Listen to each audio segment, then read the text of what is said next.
Hey there, welcome. In this video, we're going to be talking with Sukhan, who's going to introduce his project Zorbi, and I hope I said his name correctly. If not, he's going to correct me any moment now. So this is an exciting project, in my opinion, because if you're into Notion, you want to write your notes, but you want to use spaced repetition, and maybe you're not into Anki. I love Anki personally, but maybe you're not into Anki, then this seems like a really, really good alternative. And also, I think, in my opinion, looking from the outside, I'm seeing some good signs on this project. So I'm excited to talk with Sukhan. And yeah, so Sukhan, please introduce yourself to the community. Yeah, thanks for the intro, Alex. That was great. Like you mentioned, my name is Sukhans. You said it right, so good job. I have been working on Zorbi for about, let's say, 6 months for this version of it. Probably in total closer to around 10 or 11 months. And the original inception of the idea was even earlier. So it was probably around the start of 2020 where I'd started looking into the space of spaced repetition a bit more seriously. I was a power user of Anki, like most other people in this space for many years, and I'd seen clear problems in the world with it. So I was at university. I was in my final year of university, and at this point, I'd known the power of like spaced repetition, active recall. I had a rough overview of the education science, and it was very clear to me that it was the best known hack for memory, best known solution for making memory a choice. And yet about like 10% of the people I knew used it. And I think like if you take the 10% is still pretty good out of the people I know. And like people studying at university, kind of some tryhards as well, that type of thing. But in terms of the whole world, very few people were using spaced repetition. In fact, the learning techniques and studying techniques they are using are just ridiculously ineffective. So they'll reread lecture slides over and over. They'll reread textbooks. They'll rewatch their lectures. It's all very passive consumption, or they'll be highlighting or underlining content as they go.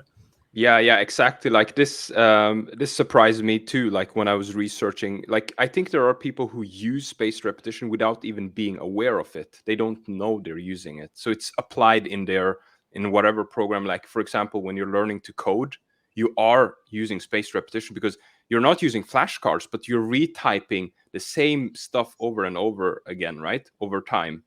And then you eventually either get the muscle memory or you just have the connections in your brain. Yeah, definitely. I think like in those types of scenarios where you're actually building up a skill, for example, learning to code, I think you like there's a lot of these elements of spaced repetition that are already there. So you probably don't need to, I mean, you could supplement with like, the traditional flashcard format of Anki and Zorbi, but it probably isn't completely needed. But I'll be interested to see how there's a few platforms coming out like slip.so for training, for teaching you how to code. I'll be interested to see how they might factor in some of these efficient learning techniques.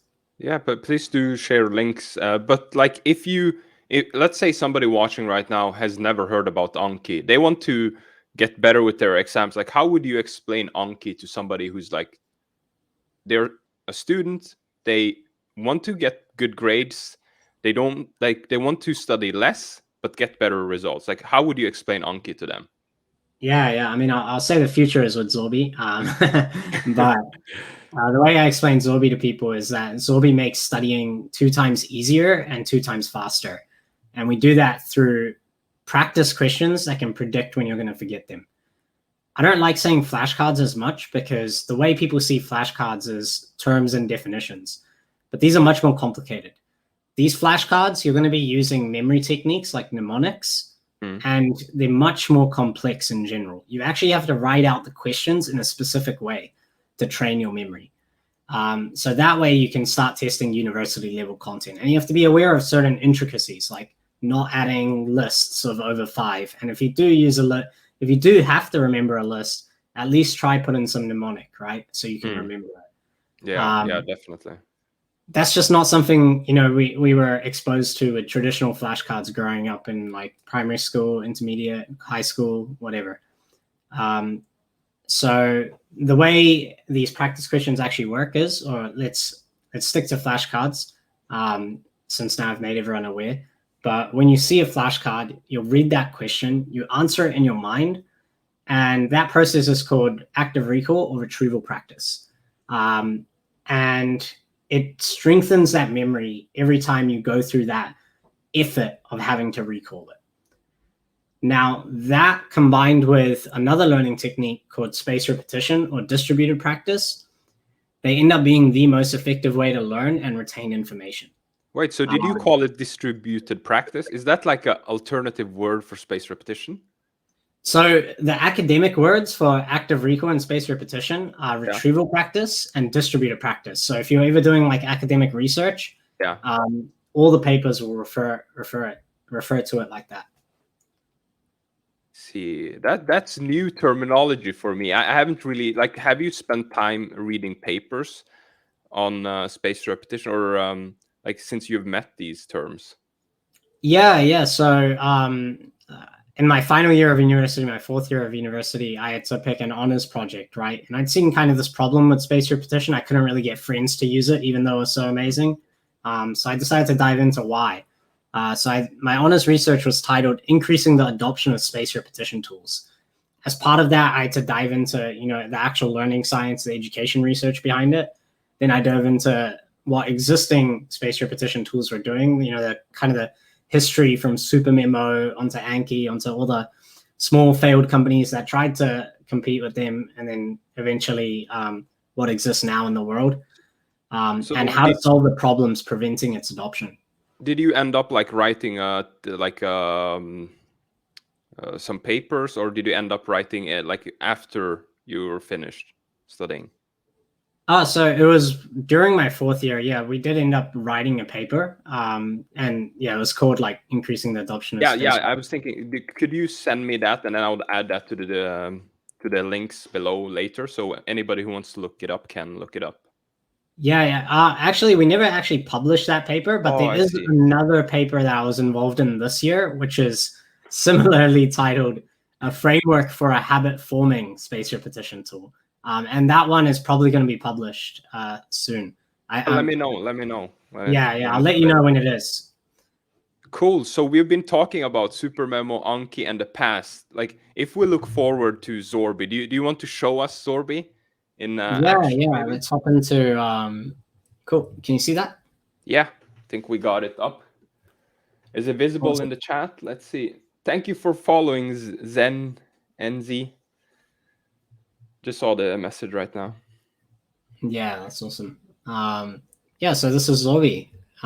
Makes studying easy by only showing you flashcards when you forget them. So like I was saying before, you read the question, you rate its difficulty. So if you're watching and you're an Anki user, you probably know that when you first come in, it just says again, good, easy. That doesn't really make sense for anyone that hasn't watched a guide on Anki. We make it pretty intuitive. Just how difficult was it to answer? I couldn't. It was okay. It was easy. It was tricky. And we've got a bunch of other stuff going on, including streaks to keep you motivated, a few user profile things like a review heat map and some badges. Kind of our big value props, the reason why people like us and some of the issues we're solving with existing spaced repetition tools is just trying to make the creation process easier. So we started with a Chrome extension, which let you create flashcards straight from anywhere on the web. We've got a few hotkeys that make it easy to, quick create flashcards if you're doing language learning. But just having it in your Chrome browser makes it super easy to create cards while you're reading lecture notes or, just learning on the internet. Yeah. This is one of the bottlenecks for people getting started, right, with spaced repetition. Like, what kind of cards do you create? And also, like, just the process, especially in Anki, right? It's very tedious and it's so disconnected from what else you're doing. This is amazing. Like, having it in the browser, like most of the stuff you get now, schools are using Chromebooks, and you have lots of like when you're doing research, you visit websites, you're online, and you also get PDF documents.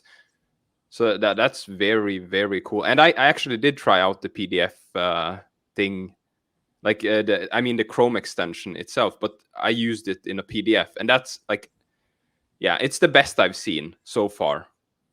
That's awesome. Yeah, I'm glad to hear. The Chromebook point was especially interesting. Yeah, it turned out we didn't really know. We didn't kind of predict that angle from happening, but yeah, it turns out we're like the only real good space repetition tool on Chromebooks, because everything else just kind of sucks right now. Yeah. The only real option, which is a lot of people using us on Chromebooks, and like you said, for Google Classroom, that type of thing. Yeah, and this has been the other big thing, the kind of thing that went viral recently, got us a couple thousand users almost, or over 1,000. Nice. It's our Notion integration. So Notion's a pretty popular note-taking tool, which I'm sure a lot of people are familiar with by now. And we make it real easy to convert your notes into space repetition flashcards with Anki. So you just click sync cards on a Notion page, and it'll convert itself into a deck. Yeah, a few other features here, but a lot more coming soon as well. So for the, like, I'm just curious, from like the Notion integration, are you actually using the API, or what are you doing there? So that integration was actually created long before that API existed. So we're not actually using their API. What we do is we get you to share the web page publicly. We ask the user, hey, is it okay if we share this page publicly? And then we do it ourselves using the extension. And then we send that link to the back end of Zorbi. So yeah, I think there's something like 1.1 times 10 to the 43 possible combinations of Notion URLs. So it's not really something that can be brute forced or hacked in a way. Like, no one's going to, get access to your URL randomly. Yeah, so but I like explaining it this way. It's like having a vault, a security vault, somewhere out in the world. The vault is somewhere, but it's open, right? Yeah. Like, of course, yes, it's open, but you're never going to find a vault. It's somewhere out there in the world. And the world Exactly. Right? But we're working on making that more secure either way. So making it so it only shares with Zorbi. Because that API obviously exists now. Had it existed long ago, we would have started with that.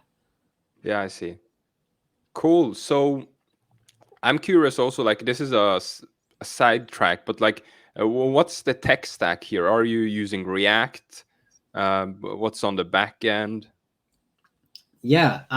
So it's a mixture of, there's obviously some pretty hacky like HTML, CSS, jQuery type stuff going on in the extension, but the core web app that you can kind of see, I can actually just log into it. Let me log out on the screen and then we'll get into it. The core web app is Ionic React, Firebase, and GraphQL, and a bit of AWS in there as well, and full TypeScript across everything. So Node.js backend. Cool. Very modern stuff. That's nice. Yeah. But the Ionic stuff, is that for mobile, or like, or is it for the progressive web app stuff? Because I saw you can install Zorbi, right? Like as a progressive web app. That's right, you can. We don't support all the features of a progressive web app right now, but we are getting there. So in terms of like, we don't support offline mode right now. Okay, so this is your is this your dashboard when you're in Zorbi? Your That's learning right. dashboard? Yeah, so you might be used to the Anki UI of just having list items. Yeah. Kind of similar, except you can customize your deck a lot more, add a little emoji. So, Oh, I love that. That's amazing. Yeah. That's so nice. So nice. Juice. So probably appeal to some of the Notion users out there, and that's probably why kind of a good fit with our Notion integration. So you can have topics. So you might be familiar with like hierarchical tags and Anki, the add-on. So kind of like that, much nicer to use, much easier to use. Eventually you'll be able to set the emojis on these as well, and it's very easy to organize. Kind of an intuitive approach to this, rather than having tags, subdecks, and so many other concepts you have to deal with, filtered decks. Yeah, this is much more visual. It's easier. I think normal people can definitely navigate this and then start clicking through, and then, yeah, because you have icons and then you have text. That's good. So it's easier to go through and quickly scan the UI and figure out stuff. Absolutely, yeah. And I think that's a big part of what it's going to take to make spaced repetition more mainstream, right? That's like kind of the first step. Obviously, that's not the only step. There's a lot of other issues which we're trying to solve in terms of like, demotivation. Existing study habits are just like so hard to undo. So you have to work with them in some ways. That's kind of what we're doing with our integrations approach. And we have a ton more ideas with that. So I'm not even like uncomfortable sharing too much about it. And yeah, just really facilitating behavior that wasn't really possible before. So, for example, the ability to instantly share a deck with someone, right? Yeah. Just giving them a code and they can redeem it, or not having to worry about settings anymore. Like you shouldn't really have to think about the spaced repetition algorithm.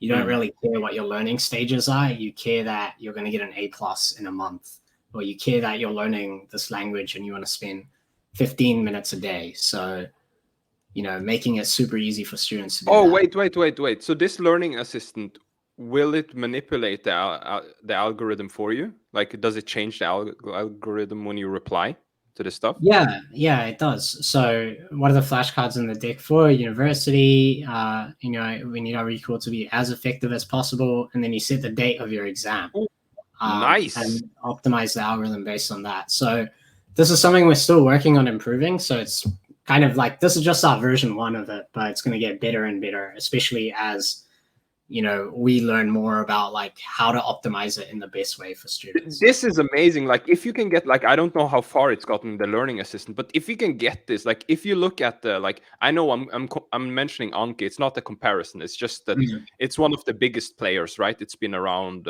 since That's right. 2005 or 2006, right? So one problem I see people do with Anki is they abuse Anki. Like, I'm one of the, yeah, I'm guilty in that myself. But like medicine students, for example, they change the default settings, they add a lot of add-ons. Like, something like this is definitely useful if you have something close. Like, I need spaced repetition for this and this specific date. I need to pass an exam. I don't need I don't need to learn everything about the tool. I don't need to learn about the science or the research. I have one goal: pass my exam. I don't need to watch 100 YouTube videos, right? Just to figure out what the optimal setup is. So if you get Absolutely. something like this that just asks you, hey, where are you right now? What's your goal? And the dating seems really cool. So, like, has anybody used Zorbi to pass exams now? Or is it still like, how far is it in the usage by people out there who are studying and taking exams and language learning and so on?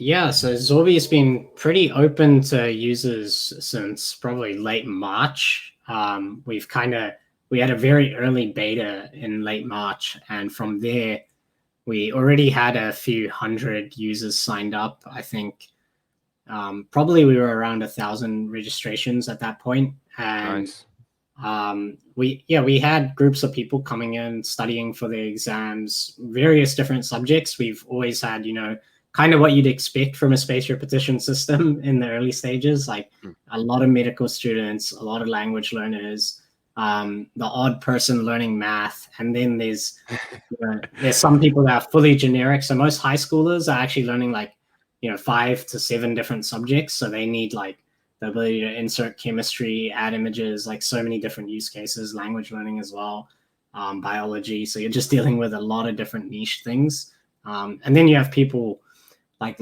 remembering things from the books they read on Kindle. So yeah, always had quite a bit of a mix. Yeah, so Had a how lot. do you, sorry to interrupt, but like, No, do you have like other import tools? Like, I see an import button. Is that like, if we can check that one out?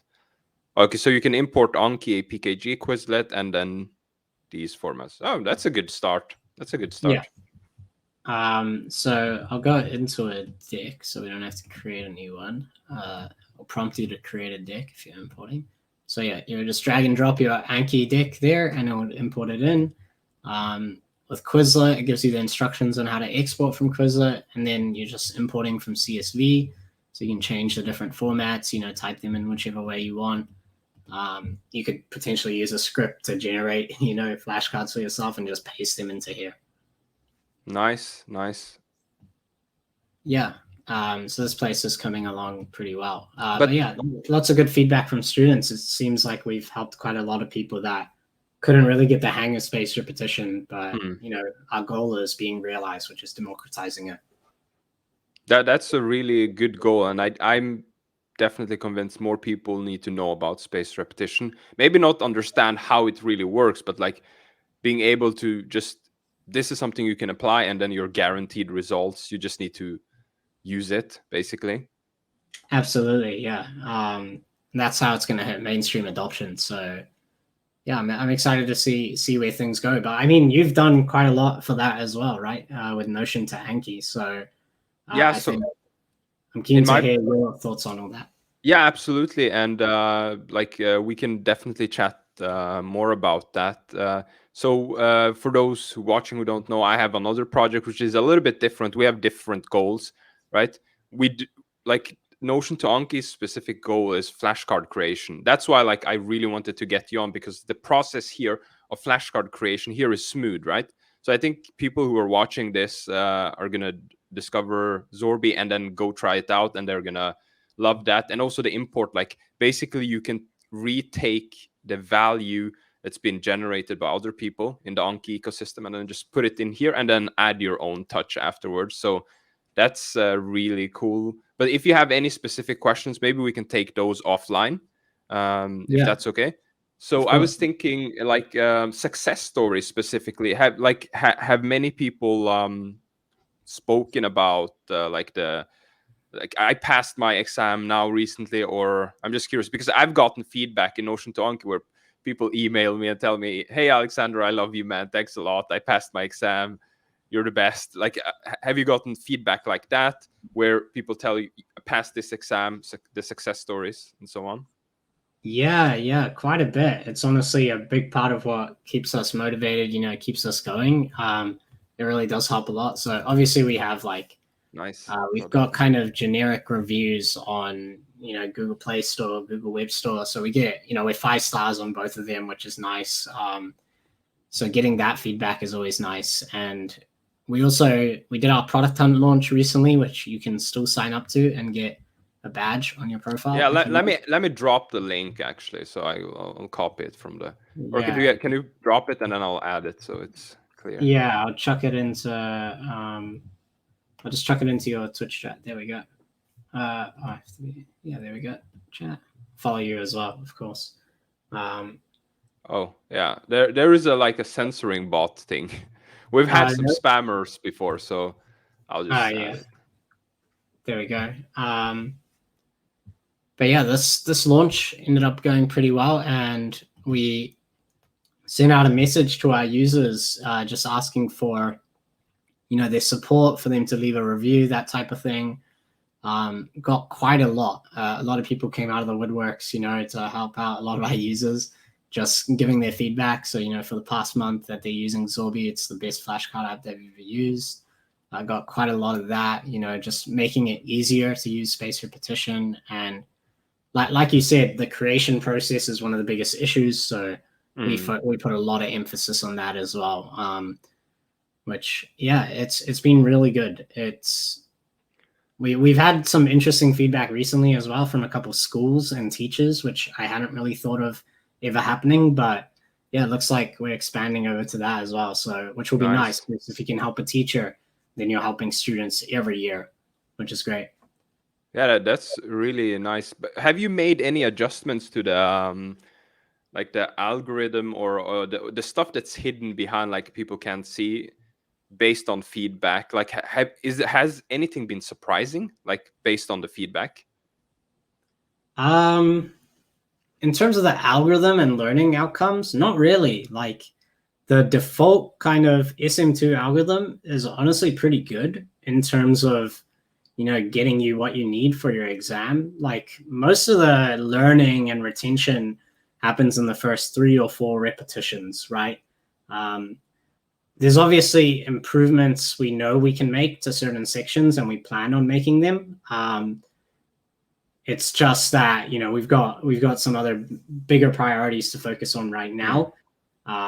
And so far, yeah, most of the feedback we've been getting has been more around flexibility and customizability and control over your cards, and just fixing more of the issues around demotivation and creation of cards rather than optimizing the algorithm. Yeah, I see. Cool. We were talking a little bit about it offline, like the Producthunt experience. Like, since this is your first thing you're launching on Producthunt, is that correct? Yeah. First time launching on Producthunt. It's been an interesting experience.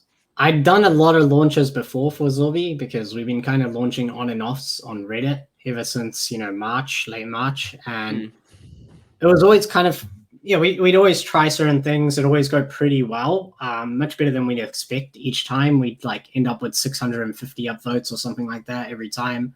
We went viral on the Anki subreddit once, which was pretty crazy, Nice.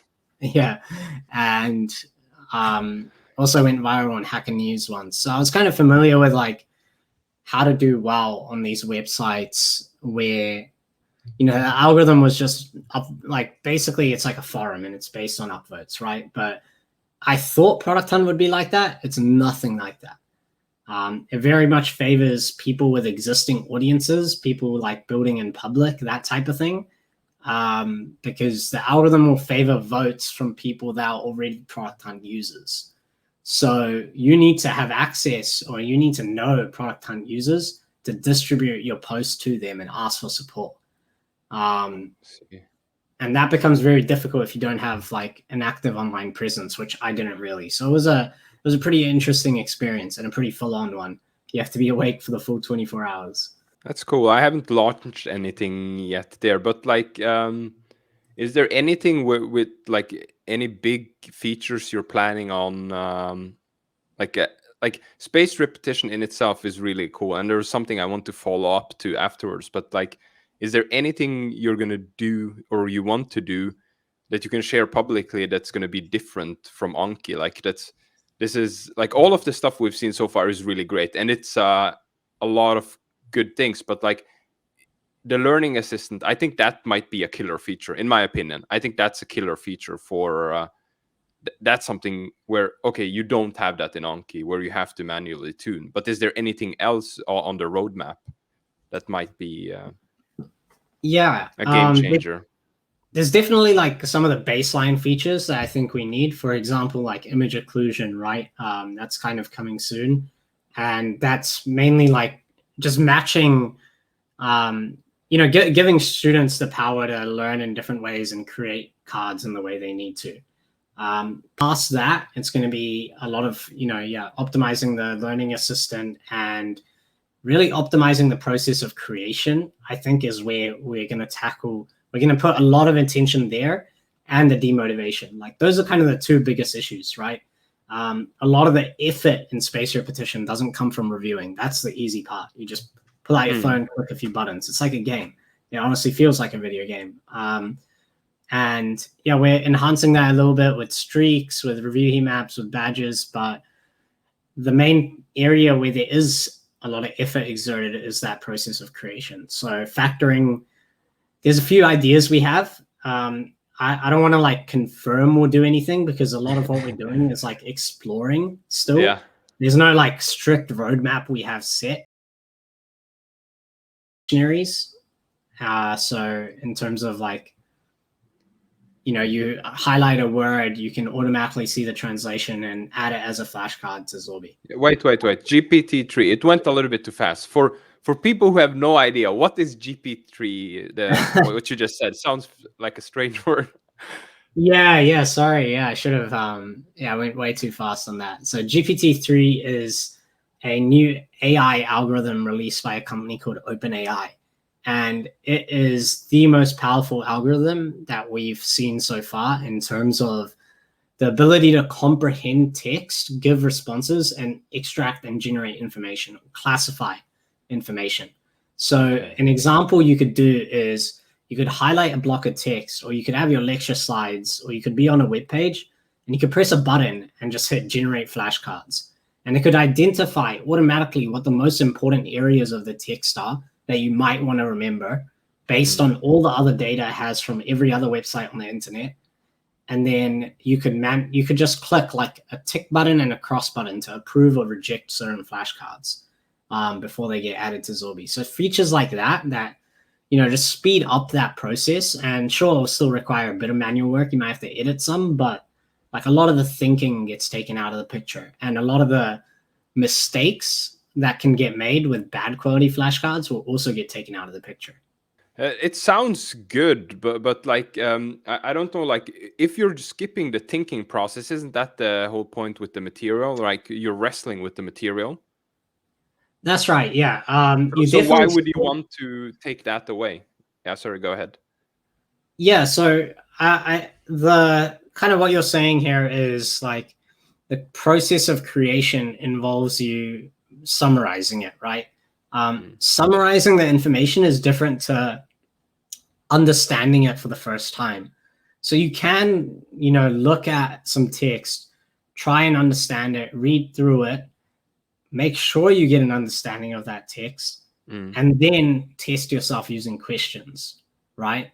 And there's a few places where this is already happening. So, for example, I think there's a company called knugg.it,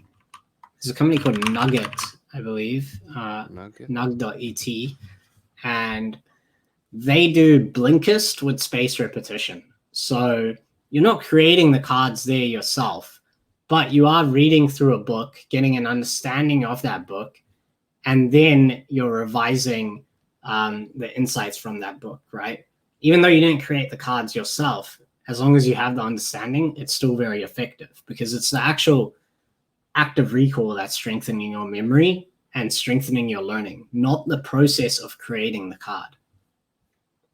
Yeah, I agree. I agree with that. I was thinking more of if you're wrestling with the material, right? But yeah, I think I get what you're saying with the summaries. That those are more valuable because you've extracted the key information, and that's what you need to memorize, not all of the other stuff around it. Yeah, I mean, you should still read it, but you can kind of pick and choose what you choose to remember. And if there's something missing from the auto-generated cards, you can just add your own manually. But we're just trying to make that process a little bit faster. Yeah, that's cool. I think I've seen Polar, which is another tool I did a video on earlier.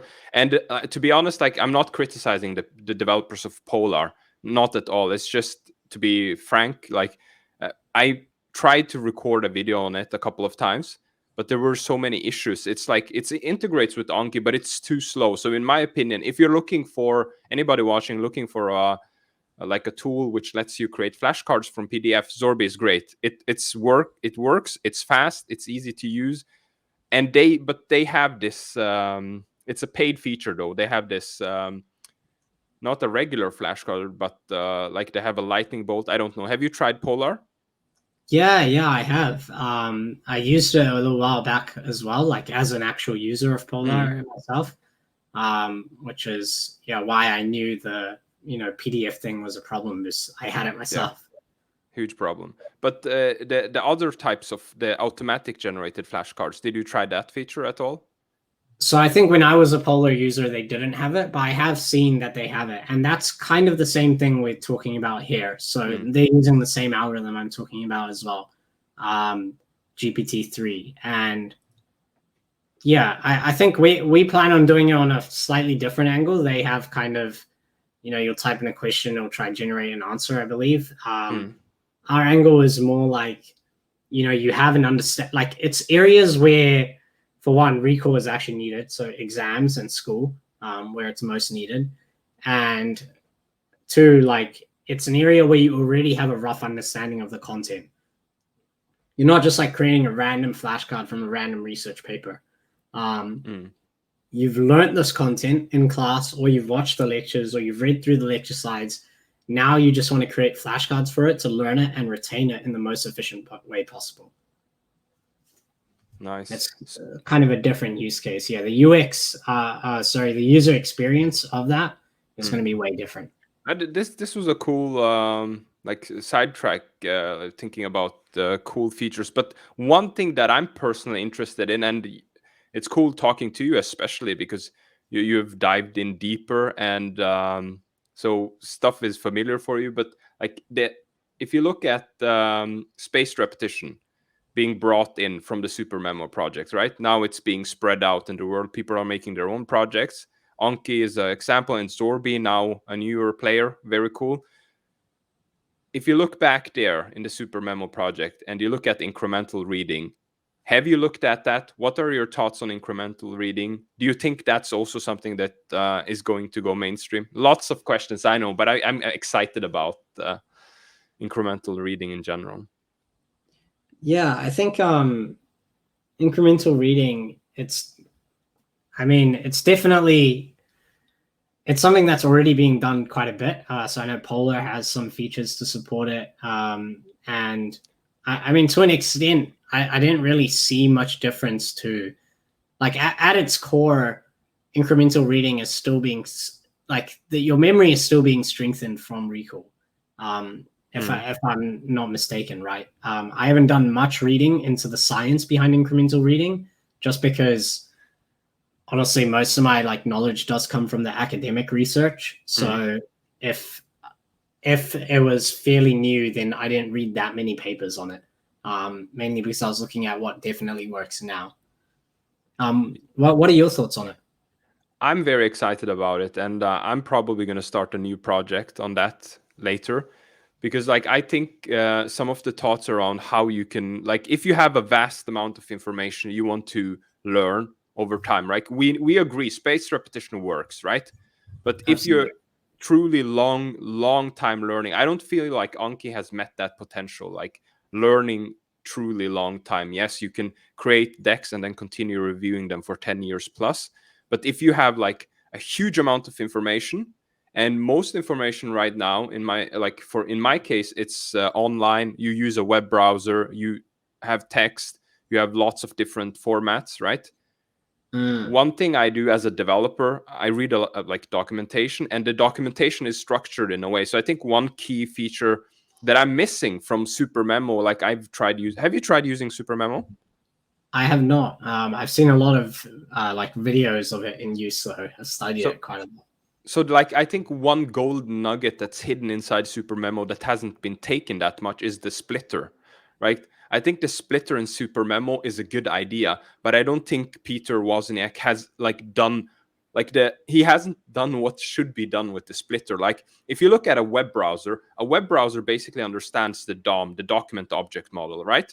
And the splitter he implemented in Super Memo is very primitive. It doesn't understand the DOM. So if somebody could just build a new incremental reading tool that understands the DOM, the document object model, and is able to split up content in there, and then basically imagine what you're doing with flashcards, right? But automatically, and you're not doing it for memorization, but you're doing it for going through information, right? Scheduling information. Like what do you need to learn when? If you look at React, the React documentation, it's huge, right? Let's say for some reason you need to get through all of it, right? And I think like an amazing incremental reading tool would be able to take the React website, and it would be able to look at the semantics and then split it up and then give you bite-sized chunks, right? It would be able to take that website as the input, and then the output would be, hey, you need to read this today. Okay, you're bored? That's fine. Here's another section of the documentation.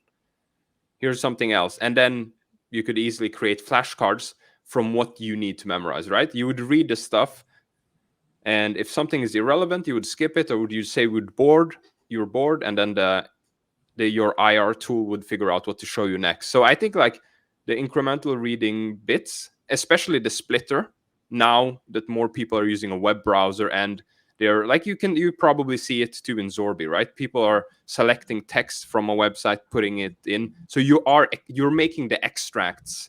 So there's a definition of what incremental reading is according to Peter Wozniak, and extracts, close deletion, spaced repetition, all of those things are a part. So spaced repetition is just a part of it, right?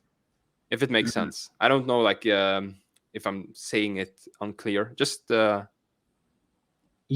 not sure what Peter Wozniak's definition of incremental reading is, but like my understanding was that like you said, you split up a block of content into distinct pieces, and then you go through each distinct piece, and you'll try and turn it into a form that can be, taken advantage of through active recall, so closed deletions, or ordinary flashcards, or not really flashcards, but like more complex Anki or Zorbi flashcards. Yeah. And then you'll actually do the learning through those flashcards, which is No. Yeah, that's not exactly it. The learning doesn't happen in the spaced repetition. The learning happens before, right? That happens while you're reading the material and then figuring, like, because there is a part called extracts, right? Which is just extracting information, right? You're highlighting. It's basically the same as highlighting, right? And then, yeah, so that's separate from the flashcard creation. So you would like spaced repetition doesn't solve the learning problem, right? That's like I abuse spaced repetition, where I take I've done a few YouTube videos on it, where I take a article, break it down with Notion, right? Create toggle list and then convert that to flashcards. But those cards are low yield. You end up editing them often or deleting them eventually, right? So spaced repetition doesn't solve learning, like in my opinion at least. So that's like where incremental reading or incremental learning can solve the learning problem, right? If it makes sense. Yeah. I think you really do have to have that understanding first. You can't really make cards out of a content that you can't understand. Yeah, I guess what I saw was like, yeah, if you're making the cards, you can't really like blankly just highlight text and create a closed deletion, right? Because how are you really meant to know which part of this is actually relevant to me, and like Exactly. even like one atomic unit of knowledge, how does it relate to another atomic unit of knowledge, right? So yeah, you have to kind of read it and understand it. But I do think in certain, like you can cheat it in certain contexts, sure. If you're just using it for a specific use case like language learning, like whatever, go for it, right? Like like that's kind of the use case that the Chrome extension gets used for quite a lot, which is just highlighting a word, adding it to a flashcard, and you're done. Yeah. So yeah, I'm thinking like if we're gonna start to wrap up soon, there's just some. Thank you for taking time, but like there are some quick things I was thinking. Like if somebody watching is preparing for exam now, like what's the best way to get started with Zorbi? Is it just to create account, or what's your thoughts? Yeah, so just hop onto zorbi.cards and ideally download the Chrome extension. I'd say that's the best way. You'll get walked through a tutorial that'll look something like this, and it kind of, I will let that load. Is that TikTok? Yeah, we got some fun loading messages. And yeah, I'll kind of walk you through a tutorial how to use the Chrome extension, kind of how Zorbi works. It'll give you all the relevant links. We got kind of a guide to our Notion integration there. So how to make good flashcards, like I said, that's probably the biggest skill you can get. I've got a blog post, takes like 5 minutes to read, and it'll make you 10 times better at creating these cards. So make sure you do that. And yeah, if you ever need help with Zorbi, you can join the Discord. Our team is always there. We're always responding to people. So yeah, always ready to help. Nice. We're gonna have all of those links in the description below, so make sure to join the Discord. Try the Discord. If you're not using Discord or are hesitant, like best thing you can do if you want to learn a new tool, get into the community, start using it, ask questions, and yeah, enjoy it. Don't do it alone. You don't need to do it alone. So. Absolutely, yeah. Especially when there's people there ready to help. Yeah, like I remember when I was introduced to SRS in the beginning, struggling all alone, trying to figure it. Like people have done most of the things you want to try, and maybe you can get a different thought if you asked on Discord. So join there, and yeah. So how can people reach out to you directly if they want to? Is Discord the way, or do you want to plug something else? Yeah, there's a few ways. Discord's probably the best way to reach me, but I'll chuck my email in the chat as well. I usually reply to all my emails, and I've got Twitter as well, so you can contact me on Twitter too. But nice. Discord works. Cool. So we'll have also those in the description. Thank you very much, Sukhan, for taking the time. We're wrapping up the stream. For everybody else watching, Make sure to like and subscribe on YouTube, and we'll see you next week. Bye. Thanks, guys.